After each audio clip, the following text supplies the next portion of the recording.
শিক্ষার্থীবৃন্দ, আশা করি তোমরা সবাই ভালো আছো। তো গত ক্লাসে আমরা অনেক কথা বলেছিলাম। এটা তোমাদের একাদশ শ্রেণীর উদ্বোধনী ক্লাস ছিল। তো প্রতিদিন তো আর কথা বলা যাবে না, আমাদেরকে এগিয়ে যেতে হবে, আমাদের সিলেবাস শেষ করতে হবে। তা আজকে আমি শুরু করব গত ক্লাসটা যেখানে শেষ করেছিলাম সেখান থেকে আজকে আমরা শুরু করতে চাই।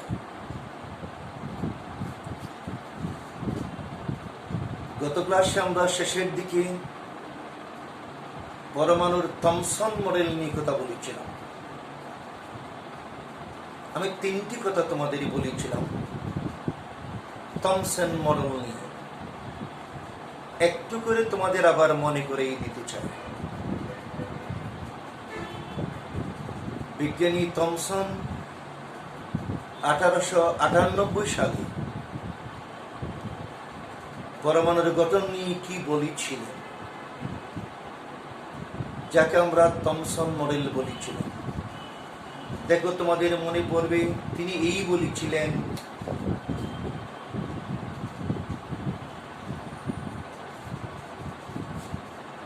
পরমাণু হলো ধনাত্মক চার্জ যুক্ত একটি গোলক। আমি এইভাবে তোমাদের পড়িয়েছিলাম।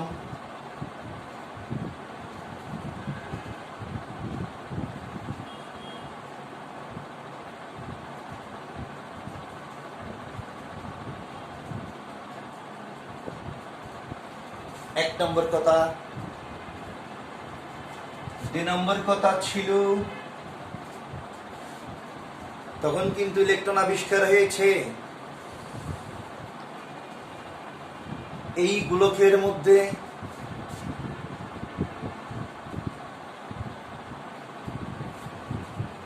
নির্দিষ্ট দূরত্বে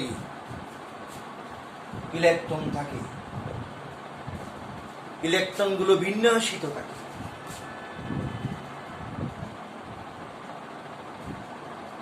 নির্দিষ্ট দূরত্বে ইলেকট্রন বিন্যাসিত থাকে। গত ক্লাসে বলেছিলাম। 3 নম্বর, তিনি আরো বলেছিলেন ভিন্ন ভিন্ন মৌলের জন্য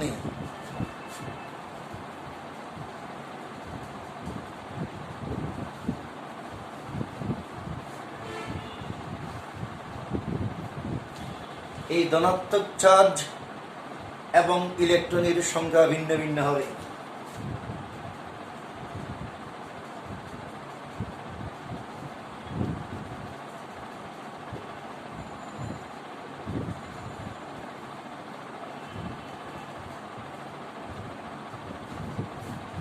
এই ছিল থমসন মডেল। এই মডেলকে পরীক্ষার মাধ্যমে নিশ্চিত প্রমাণের জন্য, প্রতিষ্ঠিত করার জন্য থমসনের ছাত্র বিজ্ঞানী রাদারফোর্ড, বিখ্যাত বিজ্ঞানী,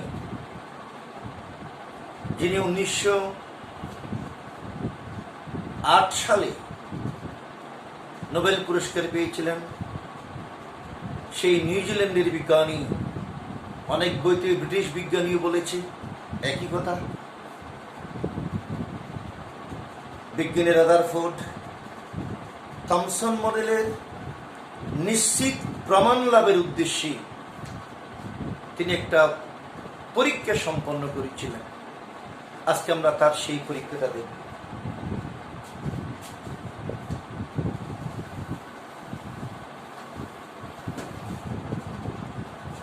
তার সেই বিখ্যাত পরীক্ষার নাম আলফা কণা বিচ্ছুরণ পরীক্ষা। আজকে আমাদের পাঠ আলফা কণা বিচ্ছুরণ পরীক্ষা।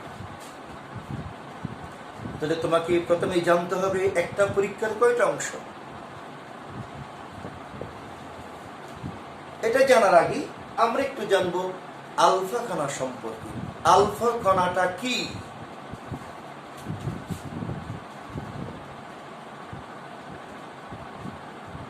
আলফা কণার বৈশিষ্ট্য।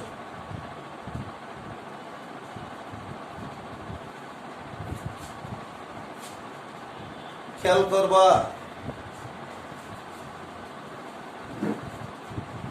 এক নম্বর,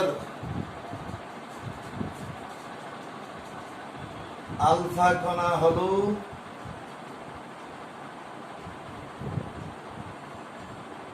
তীব্র গতি সম্পন্ন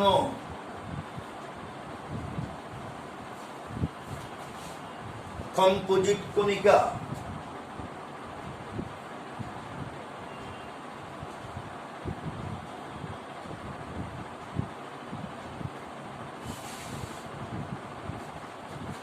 দুই নম্বর, ইহা আসলে হিলিয়াম আয়ন, দুইটা ইলেকট্রন হারানো হিলিয়াম পরমাণু।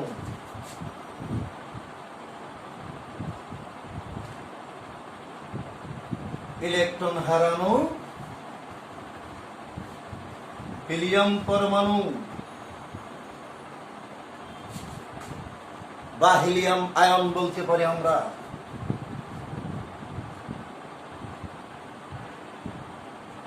Helium ion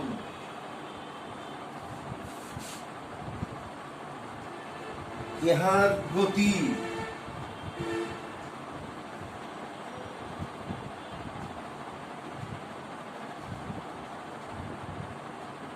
1 × 10⁷ metre per second হতে 2.5 মিটার পার সেকেন্ড তীব্র গতি সম্পন্ন। আমাদের পরীক্ষায় যেটা লাগবে সেটা হলো, এটা মনে রাখবা, ইহা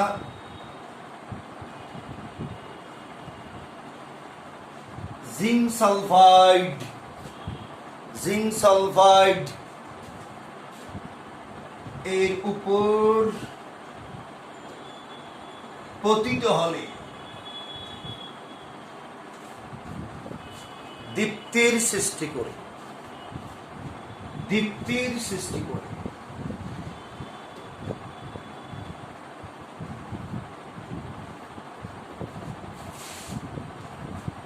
ফসফোরেসেন্ট। তোমরা এই চারটা জিনিস একটু লিখে নাও। জিঙ্ক সালফাইড হলো অনুপ্রভা সৃষ্টিকারী পদার্থ, আমরা একটু পরে দেখব।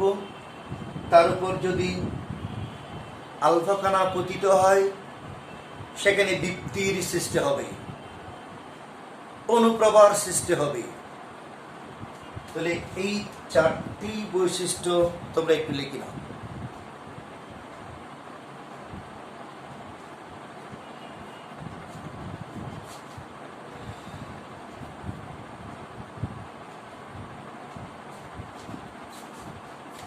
আরেকটা লিখতে পারি, আলফা কণার ভর 6.64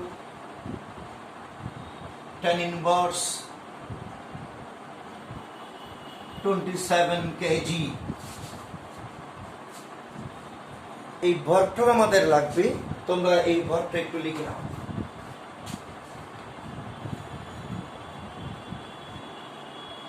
তাহলে আলফা কণার বৈশিষ্ট্যগুলো তোমাদের লেখা শেষ। এখন আমরা যেতে পারবো আলফা কণা বিচ্ছুরণ পরীক্ষাটা কি, উনি কিভাবে করেছিলেন। মুছে ফেলি,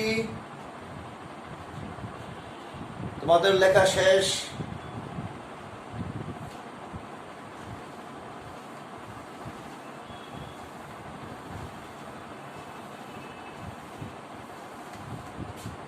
এবার আলফা কণা বিচ্ছুরণ পরীক্ষা দেখো। একটা পরীক্ষার মধ্যে অনেক কিছু রিলেটেড। এই আলফা কণা বিচ্ছুরণ পরীক্ষার মধ্যে প্রথমে আমরা দেখব এর উদ্দেশ্য কি ছিল।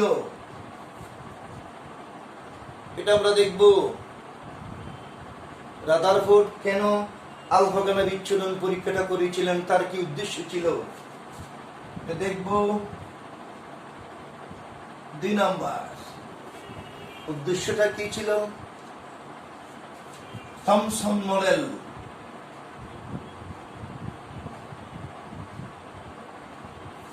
থমসন মডেলের নিশ্চিত প্রমাণ লাভ।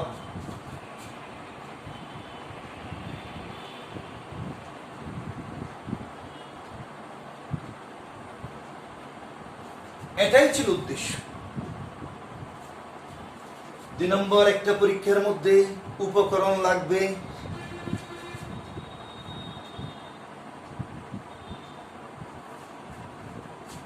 তার উপকরণ কি কি ছিল?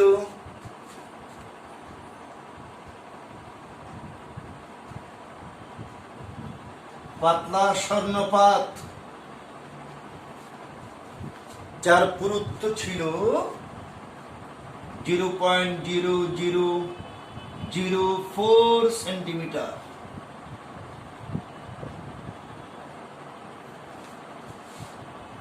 এক নাম্বার।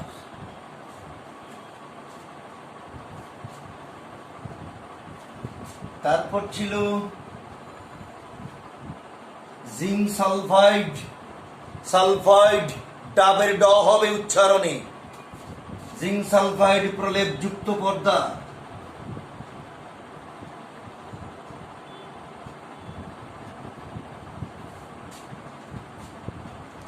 তিন নম্বর ছিল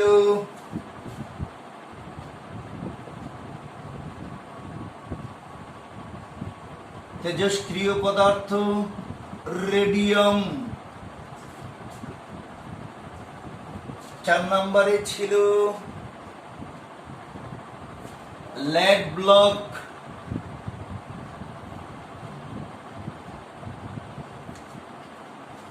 'উনি পরীক্ষাটি সম্পন্ন করার জন্য এই সমস্ত উপকরণ নিয়েছিলেন, 4টি উপকরণ। তাহলে উদ্দেশ্য, উপকরণ। এরপরে দেখবো আমরা একটু লিখি না বা পরীক্ষাটা কি ছিল।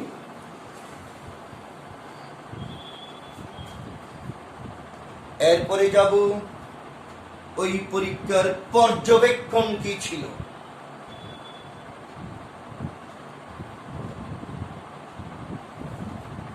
তিনি কি কি সেখানে অবজার্ভ করেছিলেন, দেখেছিলেন। 5 নম্বর সিদ্ধান্ত। এগুলো আমরা দেখব। তোমরা একটু লিখে নাও। উদ্দেশ্য লেখা হলো, উপকরণ লেখা হয়েছে তোমাদের। 3 নম্বর পরীক্ষা। এই পরীক্ষা থেকে আমরা শুরু করব।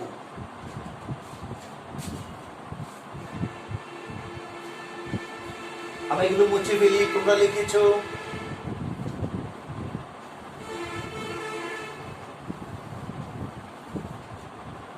পরীক্ষাটা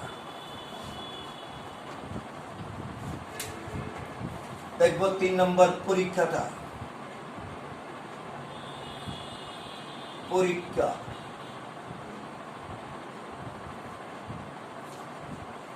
খুবই মজা লাগবে।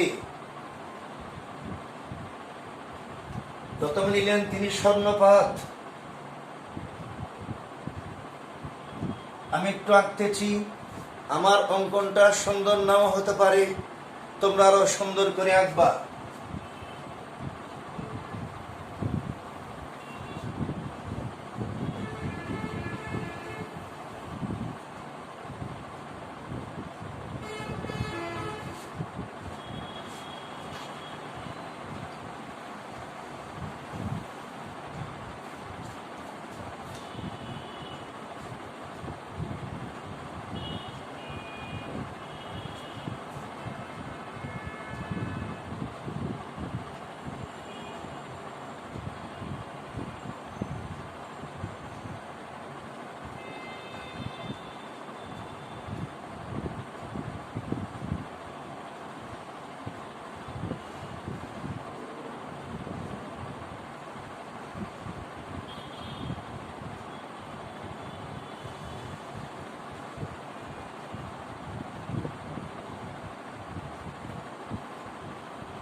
লেড সীসা নির্মিত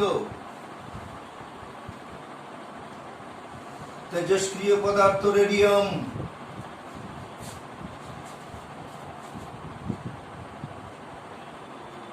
জিঙ্ক সালফাইড প্রলেপ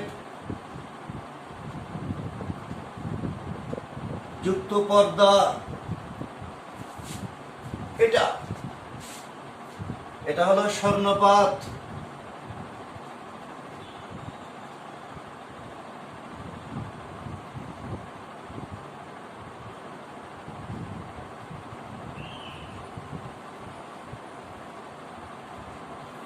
স্বর্ণপাত দেখো, তেজস্ক্রিয় পদার্থ কাকে বলে? যারা স্বতঃস্ফূর্তভাবে তেজস্ক্রিয় রশ্মি ত্যাগ করে, আলফা বেটা রশ্মি, এই যে তেজস্ক্রিয় পদার্থ। আমরা নিয়েছি রেডিয়াম। স্বর্ণপাতের মধ্যে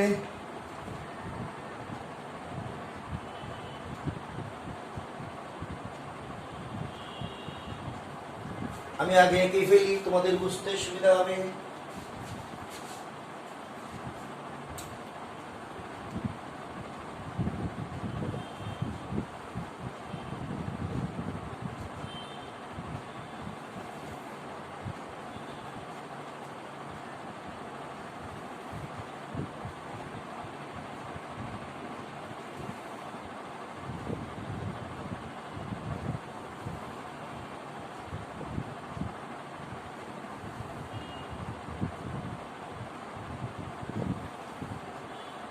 তোমাদের অঙ্কন আরো সুন্দর হবে।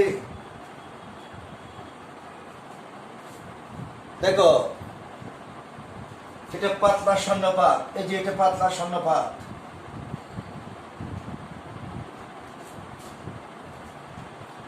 তিনি পাতলা স্বর্ণপাতের বিপরীত প্রান্তে কি রাখলেন?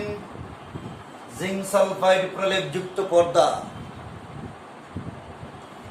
এবং তার বিপরীত প্রান্তে লেড ব্লক, তেজস্ক্রিয় পদার্থের উৎস রেডিয়াম, যেখান থেকে আলফা কণা, এগুলো সব আলফা কণা। এই আলফা কণা তিনি ওই স্বর্ণপাতের ভিতর দিয়ে বিক্ষেপণ শুরু করলেন। তারপরে তিনি দেখলেন যে কি অবস্থা। ওনার পরীক্ষাটা দেখো,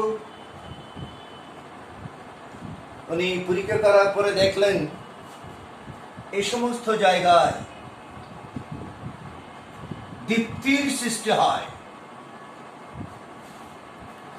জোনাকিরা পেছনে দীপ্তি জ্বালে, অন্ধকারের মধ্যে বা জ্যোৎস্নারাতে জোনাকির দীপ্তি তোমরা দেখেছ।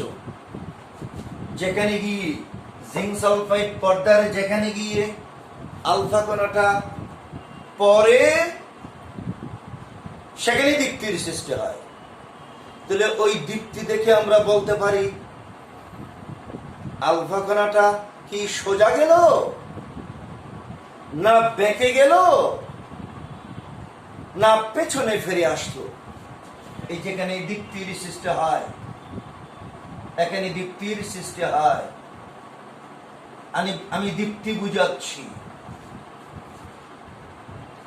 এটা তার পরীক্ষা। তাহলে এই যে আমি কথাগুলো বললাম, তোমরা এখানে লিখবা, আমার কথাগুলো লিখবা। কি লিখবা? বিজ্ঞানী রাদারফোর্ড 0.0004 সেন্টিমিটার পুরুত্বের একটি পাতলা স্বর্ণপাত নিলেন। তার পেছনে জিঙ্ক সালফাইড প্রলেপ যুক্ত পর্দা স্থাপন করলেন,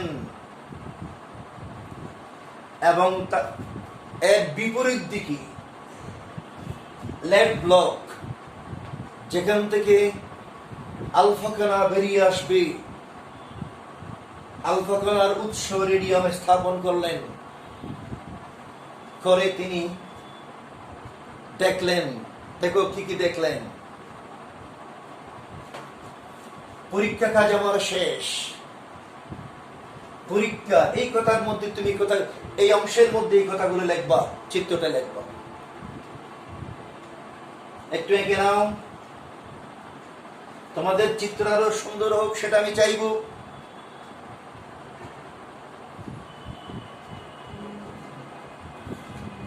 তাহলে পরীক্ষা 3 নম্বর পয়েন্ট আমার শেষ। উদ্দেশ্য বলেছি,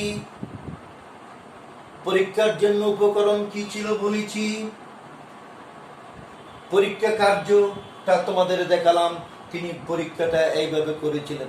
আসলে আরো জটিল ছিল পরীক্ষাটা, তোমরা বোঝার জন্য এইভাবে আমরা সহজ করে বুঝাচ্ছি। তাহলে পরীক্ষাটা তোমরা লিখবা। 4 নম্বরে কি ছিল? পর্যবেক্ষণ।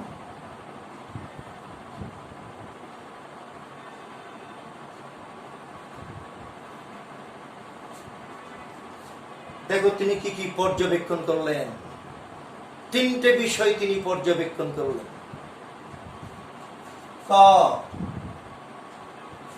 তুমি বলো না আলফা কণা, দেখো উপরে 2টা নিচে 2টা। আমি বুঝার জন্য 2 2 4টা নিয়েছি। যারা পাতলা স্বর্ণপাতকে সোজা ভেদ করে চলে গেল এবং জিঙ্ক সালফাইড প্রলেপযুক্ত পর্দায় গিয়ে দীপ্তির সৃষ্টি করব, সে আলফা কণার সংখ্যা আমি 4টা দেখালাম বুঝার জন্য। আসলে এখানে অসংখ্য ছিল। দেখো তাহলে অধিকাংশ আলফা কণা স্বর্ণপাত ভেদ করে সোজা চলে যায়।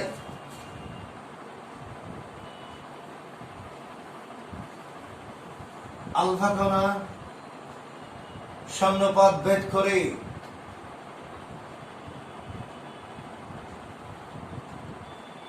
সোজা চলে যায়, সোজা চলে যায় এবং জিঙ্ক সালফাইড প্রলেপযুক্ত পর্দায়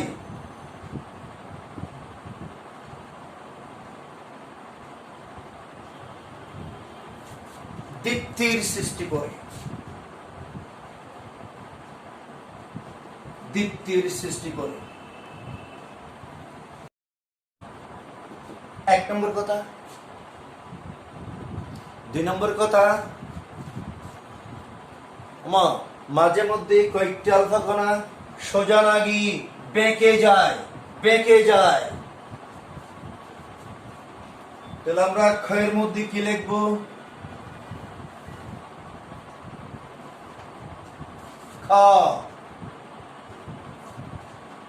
কয়েকটি আলফা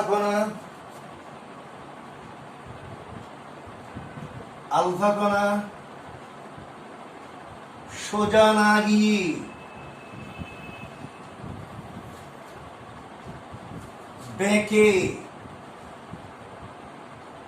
বেঁকে স্বর্ণপাত ভেদ করে এবং জিঙ্ক সালফাইড পর্দায়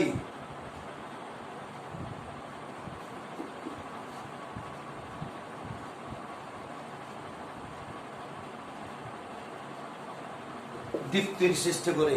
তার 2 নম্বর অবজারভেশন একটু লিখে নেবা। 3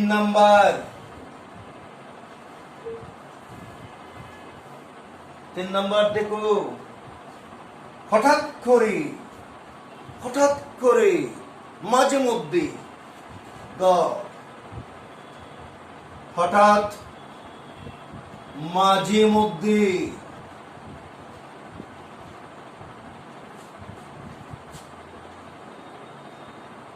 দু একটি আলফা কণা স্বর্ণপাত ভেদ না করে, এই যে দেখো এটা গেল, স্বর্ণপাত ভেদ না করে পেছনে ফিরে এলো। স্বর্ণপাত ভেদ না করে 180 ডিগ্রি কোণে পেছনে ফিরে আসে।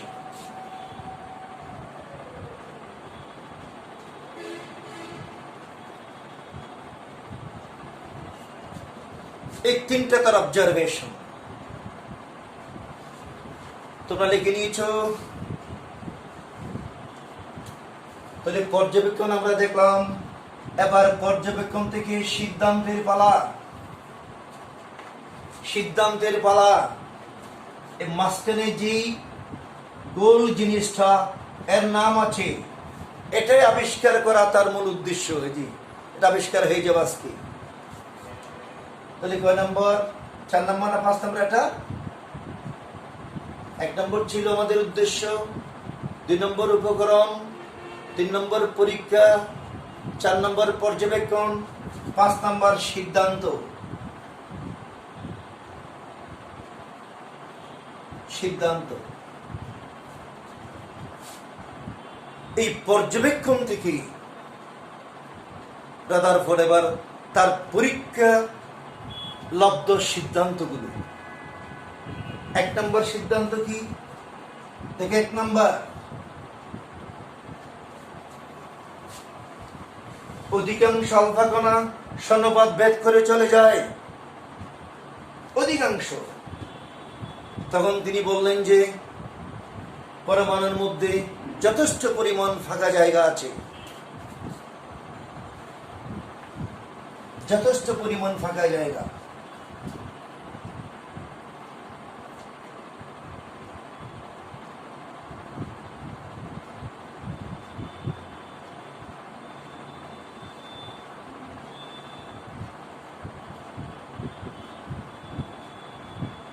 ফাঁকা জায়গা আছে, তাই তোমরা লিখে নিতে পারো, তাই অধিকাংশ আলফা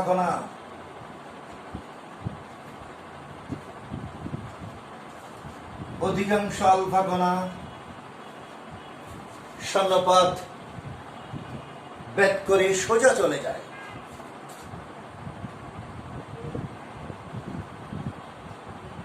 ভেদ করে সোজা চলে যায়। এটা তার 1 নম্বর কথা। হ্যাঁ, সেই ফাঁকা জায়গার মধ্যে হালকা কোনো কিছু থাকতে পারে। যেমন আমি যদি একটা ক্রিকেট বল যদি তুমি আমাকে হাতে দাও, আমি মনে করো অন্ধ মানুষ, তুমি যদি আমাকে জিজ্ঞেস করো, স্যার আপনার বাম প্রান্তে খালি মাঠ না এখানে কোনো ইলেকট্রিসিটির খাম্বা বা কোনো গাছ আছে কিনা, আপনি একটু পরীক্ষা করে দেখান তো। আমি বলবো যে ঠিক আছে, আমাকে কয়েকটা বল দাও। আমি বল যদি থ্রো নিক্ষেপ করি, আমি অন্ধ মানুষ তো দেখতেছি না, অনেক বল নিক্ষেপ করার পর হঠাৎ করে যদি দেখি একটা বল এসে আমার গায়ে পড়েছে, তখন কি আমি তোমাকে বলবো না হ্যাঁ আমার এই প্রান্তে যথেষ্ট পরিমাণ ফাঁকা জায়গা আছে, তবে এখানে শক্ত ভারী খাম্বা বা খুঁটি জাতীয় কিছু থাকতে পারে, নইলে এই একটা বল ব্যাক করে আমার গায়ে এসে পড়লে কেন? এই যে দেখো, আমি এগুলো মুছে ফেলতেছি।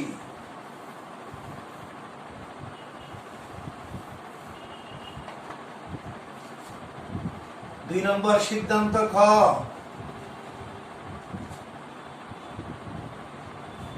মাঝে মধ্যে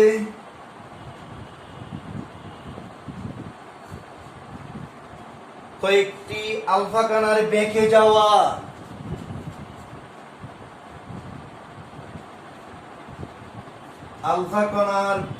যাওয়া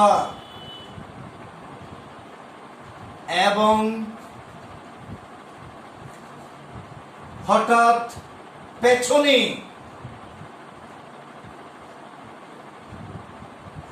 ফিরে আসা থেকে প্রমাণিত হয়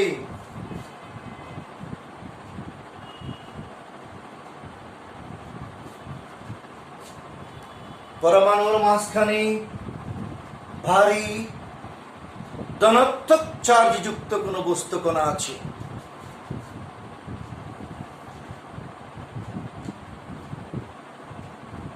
তার নাম দিলেন তিনি নিউক্লিয়াস।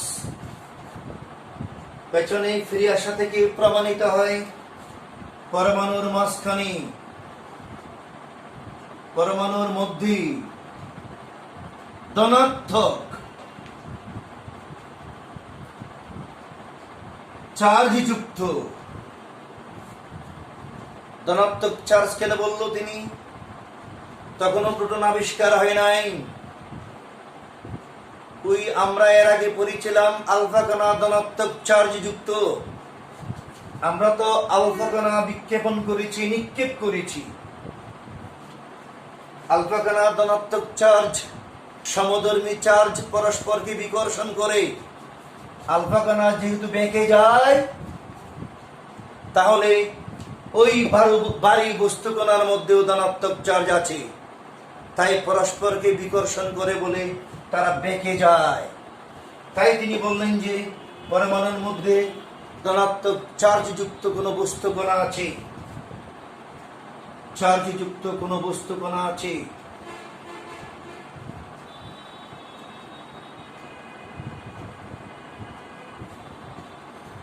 ইহা ভারী,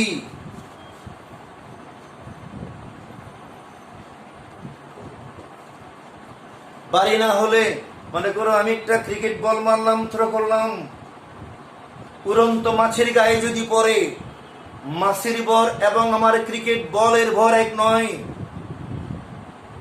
আমি যদি বলটা থ্রো করি, আমার বল মাছের বাধাকে প্রতিহত করে, মাছি এখানে বলের পর কোনো বাধার সৃষ্টি করতে পারবে না, আমার বল সোজা চলে যাবে।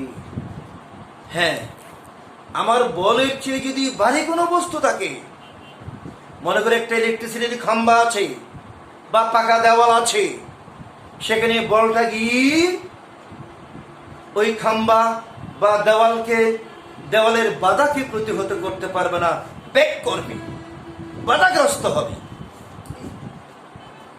বস্তু কণা আছে, ইহা ভারী। পরমাণুর সমস্ত ধনাত্মক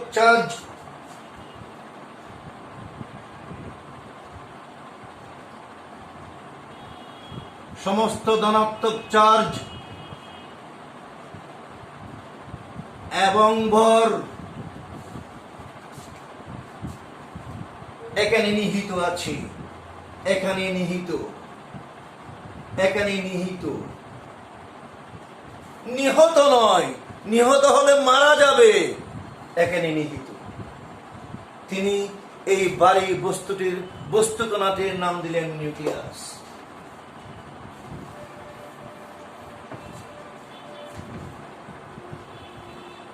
তিনি এই ভারী বস্তু কণাটির নাম দিলেন নিউক্লিয়াস।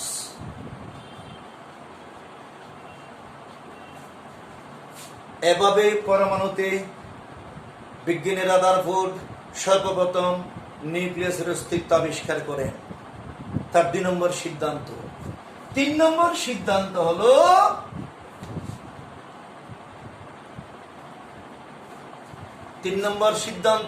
পরমাণুর আকার।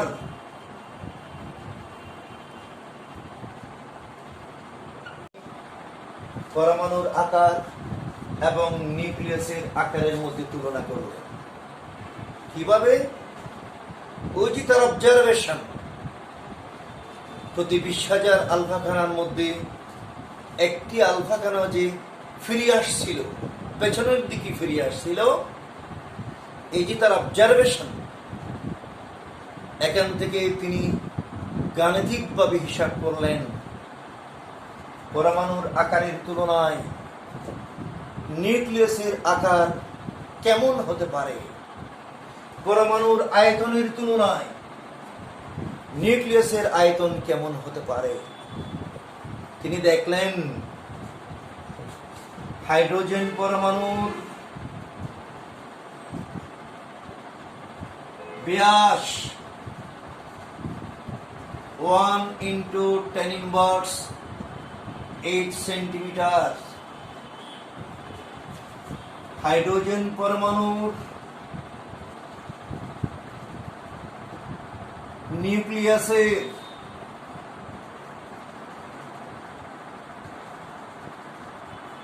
নিউক্লিয়াসের ব্যাস 1 × 10⁻13 সেন্টিমিটার। বিজ্ঞানীরা গণিত বিষয়ে সাংঘাতিক পারদর্শী, তাই ওই যে আমি বারবার বলি math is the father of science. দেখো তিনি কিভাবে হিসাব করলেন। এই দুটো সংখ্যা তোমরা দেখো, এই দুটা সংখ্যার মধ্যে এই সংখ্যাটি অনেক অনেক ছোট। ইনভার্সের মান যত বাড়বে সংখ্যাটি তত ছোট হবে, এইসব তোমাদেরই জানা। তাহলে এই দুটো সংখ্যার মধ্যে ডিফারেন্স কত? 8 5 13 5, তার মানে 1 0 0 0 0 0, 5টি শূন্য, তার মানে 1 লক্ষ। তিনি দেখালেন পরমাণুর আকারের তুলনায়, বিশেষ করে হাইড্রোজেন পরমাণুর আকারের তুলনায় তার নিউক্লিয়াসের আকার 1 লক্ষ গুণ ছোট। পরমাণুর আয়তনের তুলনায় নিউক্লিয়াসের আয়তন 1 লক্ষ গুণ ছোট।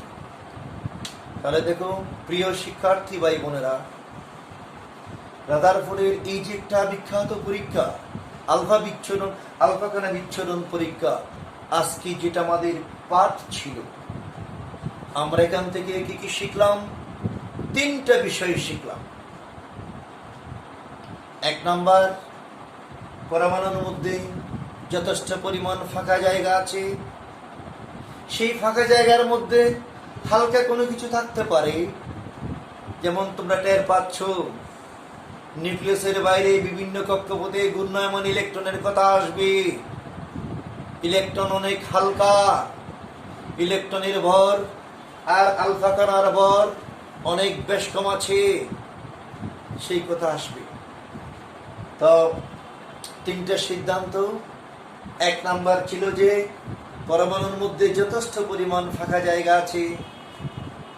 তার 2 নম্বর সিদ্ধান্ত ছিল পরমাণুর মধ্যে নিউক্লিয়াস, ওই ধনাত্মক চার্জযুক্ত বস্তু কণা। তিনি এই পরীক্ষার মাধ্যমে সর্বপ্রথম পরমাণুতে নিউক্লিয়াসের অস্তিত্ব আবিষ্কার করেছিলেন। এটা পরীক্ষা আসে, কোন বিজ্ঞানী কোন পরীক্ষার মাধ্যমে পরমাণুতে সর্বপ্রথম নিউক্লিয়াসের অস্তিত্ব আবিষ্কার করেন, এটা পরীক্ষা আসে। 3 নাম্বার ছিল পরমাণুর আকারের তুলনায় নিউক্লিয়াসের আকার কি পরিমাণ ছোট। দেখছো এই নিউক্লিয়াসের বাইরের যে অংশটা, এটাকে বলা হয় নিউক্লিয়াস বহির্ভূত অঞ্চল। একটা নিউক্লিয়াস আর একটা নিউক্লিয়াসের বাহিরের জগৎ। তাহলে রাদারফোর্ডের 3টা সিদ্ধান্তের কথা আমি আবারও বলছি। 1 নাম্বার সিদ্ধান্ত ছিল পরমাণুর মধ্যে যথেষ্ট পরিমাণ ফাঁকা জায়গা আছে। 2 নম্বর সিদ্ধান্ত ছিল পরমাণুর মধ্যে নিউক্লিয়াস আছে। 3 নম্বর সিদ্ধান্ত ছিল পরমাণুর তুলনায় নিউক্লিয়াসের আয়তন অতি নগণ্য। প্রিয় শিক্ষার্থী, এই আলফা কণা বিচ্ছুরণ পরীক্ষার উপর ভিত্তি করে বিজ্ঞানী রাদারফোর্ড 1911 সালে তার বিখ্যাত পরমাণু মডেল উপস্থাপন করেছিলেন, যা তোমরা স্কুলে পড়েছ রাদারফোর্ডের পরমাণু মডেল হিসাবে। এটা আমরা এখানে আবার দেখব, এটা বাড়ির কাছে দেব আমি আজকে তোমরা একটা বাড়ির কাজ নিয়ে যাবা, তোমাদের পঠিত বিষয় HT।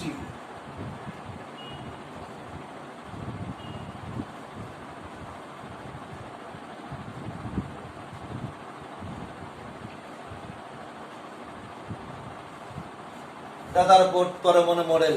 আর যদি পারো, এই মডেলের সীমাবদ্ধতা স্কুলে ছিল।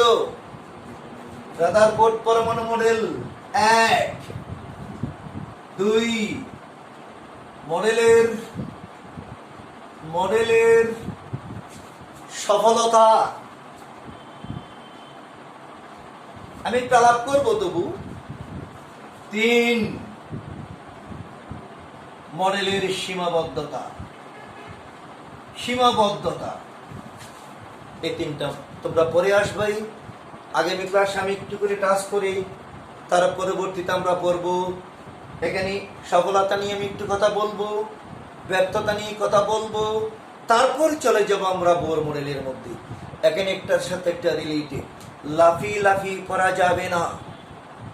আমি যেটা বাড়ির কাজ দিলাম, আগামী ক্লাস আবার আমি এখান থেকে শুরু করব।